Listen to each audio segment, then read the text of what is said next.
Hola Rodrigo, ¿cómo estás? Muy bien, gracias. ¿Dónde te... Encantado de estar aquí colaborando Me parece muy bien y te agradezco. ¿Dónde te encuentras? en Santiago de Chile, Ok. en mi oficina acá en la Escuela de Medicina de la Universidad Católica de Chile. Tú eres psiquiatra, jefe de trauma y disociación. Y, digamos, me gustaría que te presentaras un poquito y nos cuentes cómo es tu trabajo, qué es lo que haces. Sí. Claro, efectivamente yo soy psiquiatra de adultos, soy Ujú. académico en el Departamento de Psiquiatría de la Universidad Católica y dirijo el programa o la unidad de trauma y disociación. Esta es una unidad que conformamos a partir del año 2010. Es una unidad que hoy día está conformada por 15 profesionales, todos especialistas en el trabajo con personas que han vivido experiencias traumáticas. Y la razón que nos llevó a armar esta unidad tiene que ver un poco con mi experiencia personal, profesional. Yo he tenido experiencia como bombero en el Cuerpo de Bomberos Santiago, luego trabajé como oficial de la Fuerza Aérea, estuve desplegado en Haití, trabajé para el terremoto, accidentes de aviación acá en Chile, Ujú. eh, y el resto de los miembros, al igual que en mi caso, nos hemos movilizado un poco, hemos llevado nuestro interés al área del estrés traumático por todas estas experiencias que te comento, pero en particular por el tema del terremoto del 2010, que fue un gran catalizador para prestar atención a los temas de estrés traumático en nuestro país, en Chile. ¿Cómo aborda la psiquiatría el tratamiento? ¿Se utilizan de repente combinación de terapias con químicos? Ujú. Eh, bueno, las experiencias traumáticas pueden dejar distintos tipos de secuelas Ujú. psiquiátricas. ¿Ya? La más conocida es el trastorno de estrés postraumático, pero no es la única. Prácticamente cualquier trastorno psiquiátrico aumenta sus probabilidades luego de un evento traumático. ¿Ya? Trastornos bipolares, la esquizofrenia incluso es más probable que aparezca luego de una experiencia traumática, los trastornos de pánico, la depresión, entre otros. ¿Ya? La manera como vamos a abordar esas secuelas de las experiencias traumáticas, esas consecuencias de las experiencias traumáticas, va a variar según el tipo de trastorno, según las características del paciente. En términos muy generales, te puedo decir que ocupamos herramientas psicoterapéuticas, Ujú. existen modelos de psicoterapia específicos y ocupamos también psicofármacos de distintos grupos, de distintas categorías. ¿Mm? Ok. Eh, Te quería preguntar en general con respecto a las medicinas o los psicofármacos que se utilizan en pacientes, por ejemplo, los antidepresivos, ¿funcionan en todos los casos o en general hay que utilizar otro tipo de herramientas? Ujú. ¿O es ensayo y error con los pacientes? En general, la evidencia muestra que las secuelas psicológicas de las experiencias traumáticas responden mejor a la psicoterapia que a los psicofármacos. Es por esa razón que, en el caso particular del trastorno de estrés postraumático, la primera línea del tratamiento es la psicoterapia.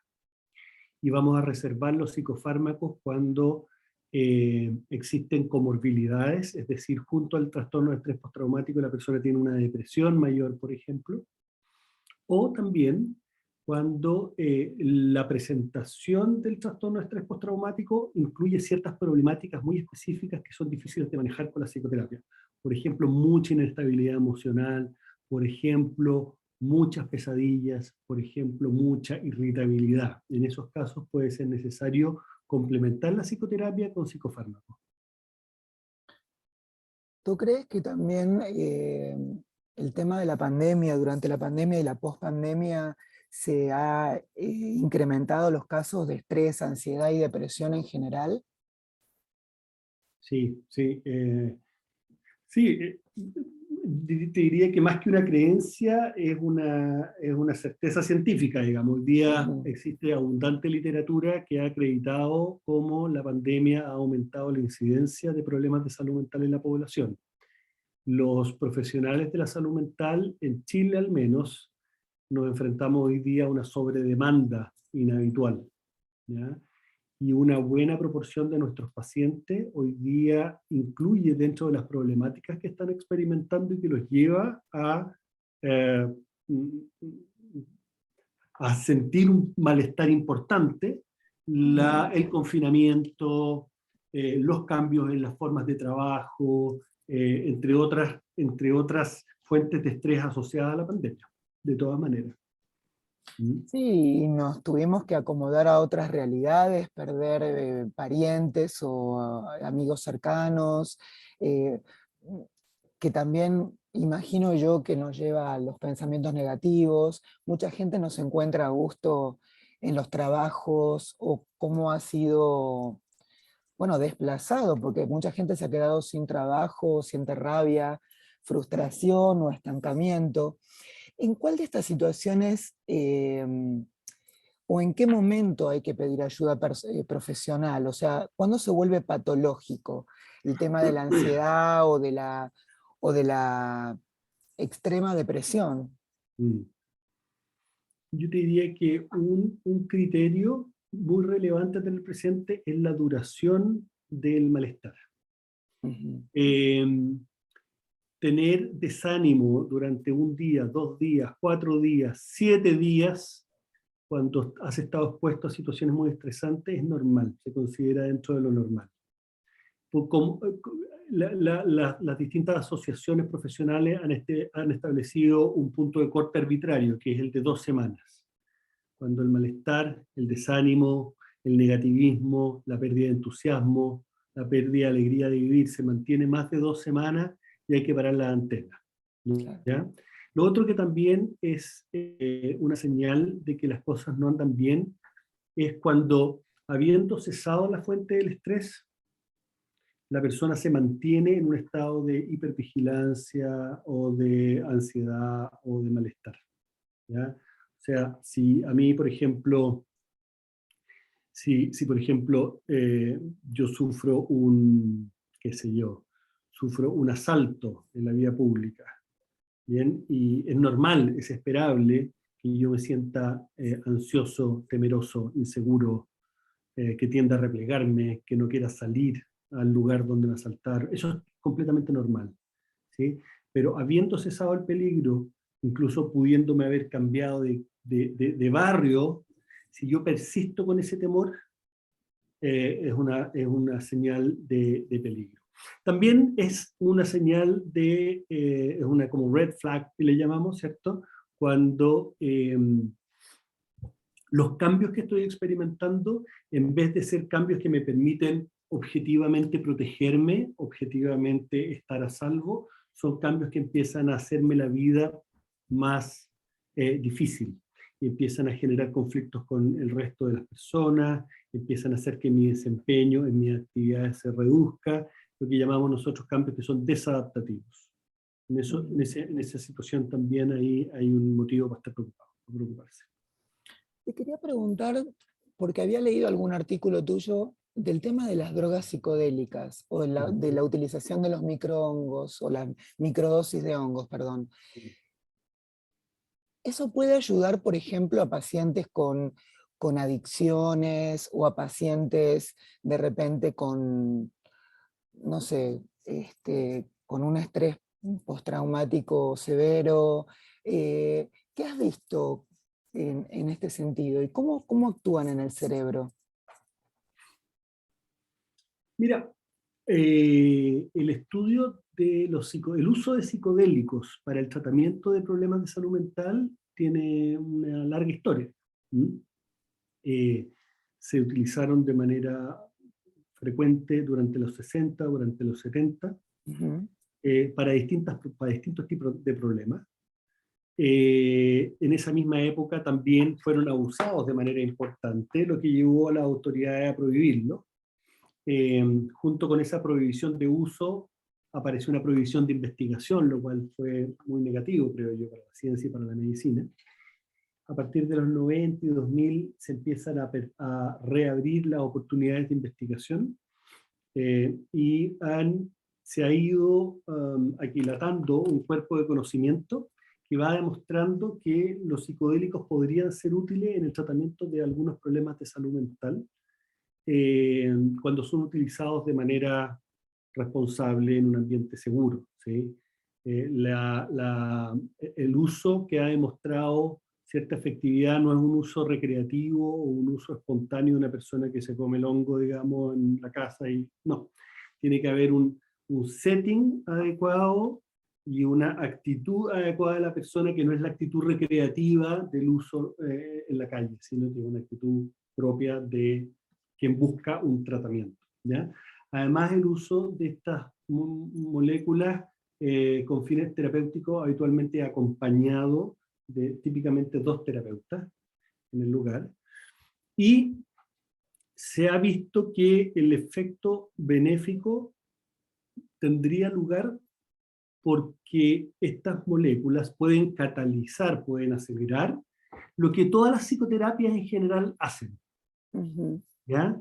Que es permitirte reencontrarte con ciertos recuerdos, con ciertas experiencias, que muchas veces son traumáticas, que no quieres ni escuchar ni ver, tratas de ni siquiera hablar de ellas. Con la molécula tú te dispones a poder reencontrarte con esos recuerdos, a hablar de ellos, te dispones a generar un espacio de confianza con tu terapeuta, que a veces no es tan fácil de lograr con un desconocido. Se ha visto que en algunos casos algunas de estas moléculas pueden acelerar el proceso de asociaciones libres, que es un proceso intrínseco de la psicoterapia, digamos, pero que en este caso la molécula permitiría acelerarlo, y a través de eso la resignificación de los recuerdos traumáticos puede ser más rápida, más efectiva, más rica. Hay investigación, por ejemplo, con el MDMA, que es como el street name es como el éxtasis, y que ha mostrado que su uso en personas con trastorno de estrés postraumático refractario a las terapias tradicionales permite eliminar el diagnóstico muchas veces en 12 sesiones de terapia, de las cuales típicamente 3 son sesiones con 80 a 160 miligramos de MDMA. ¿Y la psilocibina?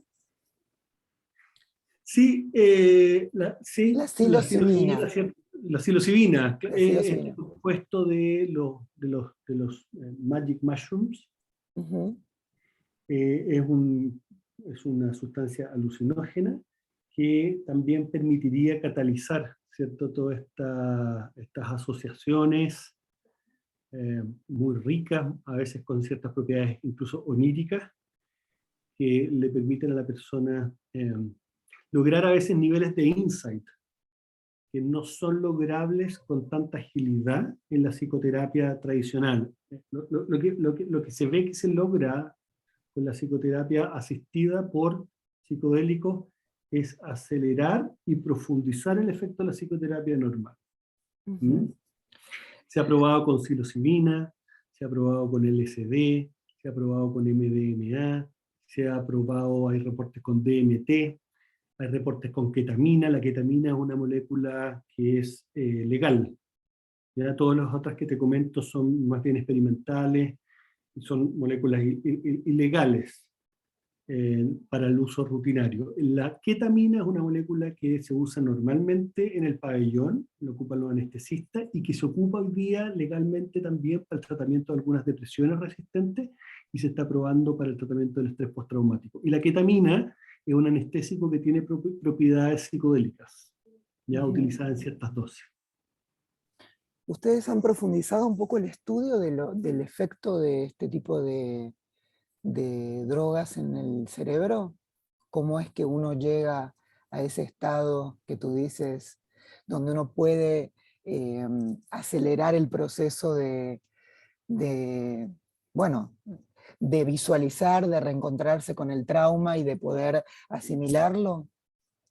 Nosotros no, pero existe hoy día literatura que muestra cambios funcionales en la actividad del encéfalo durante el uso de este tipo de moléculas. Se ve hiperactividad en ciertas zonas del cerebro que se asocian a la actividad creativa, que se asocian a la atención, que se asocian a la experiencia de apego o la experiencia de wholeness, que es como la sensación de... son las experiencias místicas. Ya, ok. Eso se observa, o sea, el patrón de actividad cerebral observable a través de neuroimágenes difiere en una persona que está con un placebo versus una persona que está ocupando un psicodélico.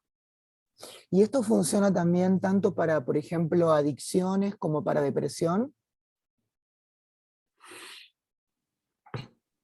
Yo no conozco, mi área de expertise en el estrés postraumático, y allí estoy seguro, porque he leído la literatura, de que existen estudios. Hoy día ya hay alrededor de 200 personas en el mundo que han participado en ensayos fase 3, aprobados por la Mm, FDA, mm, ¿ya?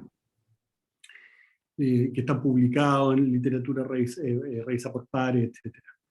En el caso de la depresión y las adicciones, estoy seguro que existen reportes anecdóticos abundantes, ¿ya? Algunos de ellos de la década de los 60 y los 70. ¿Mm? Pero yo no conozco en la literatura ensayos que muestren la efectividad, salvo para depresión. En depresión ya. acabo de ver un estudio que muestra alguna efectividad psicodélica para el tratamiento de la depresión, pero son estudios mucho más preliminares que los que yo conozco para MDMA, para estrés postraumático. Por último, te quería preguntar si podés darnos un mensaje final para las familias de pacientes, por ejemplo, con trastorno de estrés postraumático, o aquellos que están atravesando una ansiedad extrema o depresión y que no ven la salida. Eh, Ujú, ¿Podemos dar un poco de luz a aquella gente? ujú. Sí, claro que sí. A ver, yo creo que el primer mensaje que podría enviar es que hoy día la psiquiatría, la psicología dispone de herramientas más efectivas que las que disponía hace 10 o 20 años, ¿ya? El tratamiento, las herramientas para ayudar a personas con trastorno de estrés postraumático, por ejemplo, hoy día sabemos que son muy efectivas. Son más efectivas que las que ocupamos para ayudar a personas con diabetes o con hipertensión arterial, ¿ya? No solamente son efectivas, sino que en algunos casos son muy rápidas también. Existen hoy día modelos de psicoterapia que en 2 a 3 meses de sesiones semanales pueden ayudar a una persona a que deje de tener trastorno de estrés postraumático, ¿ya? Mm. Y por lo tanto, el mensaje que yo enviaría es que no dejen de consultar, no dejen de buscar ayuda, porque la posibilidad de encontrar una ayuda efectiva hoy día es mucho mayor, ¿ya? ¿La ciencia hoy en día está invirtiendo más dinero en las enfermedades mentales que antaño? Sí, sí, ha aumentado la inversión en investigación en neurociencia en general. Mm, Así eso es es. bueno. Sí, hay ciertos grupos de enfermedades donde la inversión ha aumentado, en cáncer, en neurociencia, afortunadamente. ¿Mm? Sin Bueno. embargo, sin Ujú. embargo, existen algunos países, Chile es uno de ellos, donde existen barreras importantes para la investigación en neurociencia y que surgen de prohibiciones, por ejemplo, de investigar en personas con problemas de salud mental bajo que se sustentan en el temor a que su consentimiento pueda ser un consentimiento no libre, ¿no? Mm, Yo creo que, yo creo que esa presión es razonable, pero creo que al prohibir la investigación en personas con problemas de salud mental, hay una suerte de discriminación también, porque se le está privando a esa población de los beneficios de la ciencia, ¿ya? ujú. Entonces, con un adecuado consentimiento informado, con una adecuada, en algunos casos los más graves, cotutela, digamos, un tutor, uno podría, creo yo, permitir a esas personas participar en una investigación sin transgredir sus derechos, ¿sí? Y de esa manera permitirles beneficiarse de los progresos de la ciencia. Sí, y muy importante también lo que vos decías antes acerca de durante la pandemia que ha crecido, bueno, exponencialmente con respecto a las enfermedades mentales en general, la depresión, la ansiedad o el estrés, y que esta enfermedad que hemos transitado puso el spotlight en que hay que prestarle atención, tenemos que prestarnos atención a nuestro cuerpo, lo que nos pasa, lo que sentimos, y estar atentos a pedir ayuda, porque muchas veces la gente se automedica, pero hay que pedir ayuda. Creo que ese es un mensaje importante que vos has dado hoy y que me parece importante recalcar. De todas maneras, y la razón, se ha estudiado, fíjate, las razones por las que las personas no piden ayuda. Hay un porcentaje que no pide ayuda porque no tiene conciencia de necesitar la ayuda. Ujú. Tiene en cierto modo normalizado el vivir con niveles de sufrimiento mayores. ¿Mm? Sí. Esa es una primera causa. Hay otros que, teniendo conciencia de que hay un problema, no piden ayuda porque piensan que van a ser objeto de burlas o de críticas por parte de familiares y amigos, producto del estigma de los problemas de salud mental. Claro.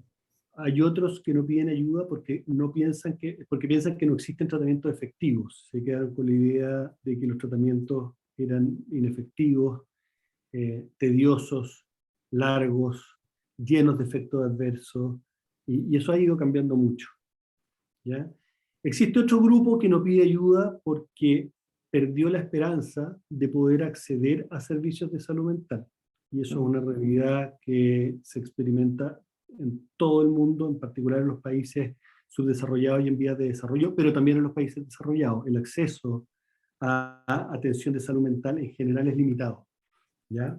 Yo te diría que del total de personas que no piden ayuda, un porcentaje muy significativo no tiene que ver con eso, tiene que ver con barreras que obedecen a ciertos mitos o a ciertos desconocimientos. Bueno, bueno, Rodrigo, te agradezco muchísimo que hayas dado un poquito de luz a este tema que no se habla en general y es muy importante tu trabajo. Realmente es interesante poder ver y saber que hay soluciones y que nos pueden ayudar, porque hay que pedir ayuda. Creo que realmente de eso se trata. Primero reconocerlo, aceptarlo y pedir ayuda a otros para que podamos salir adelante. Encantado, muchas gracias por la invitación y encantado de haber podido cooperar. Un saludo para ti y para tu equipo en Chile. Bye. Un saludo por ustedes desde Chile. Que estén muy bien. Bye. Gracias. Gracias. Chao.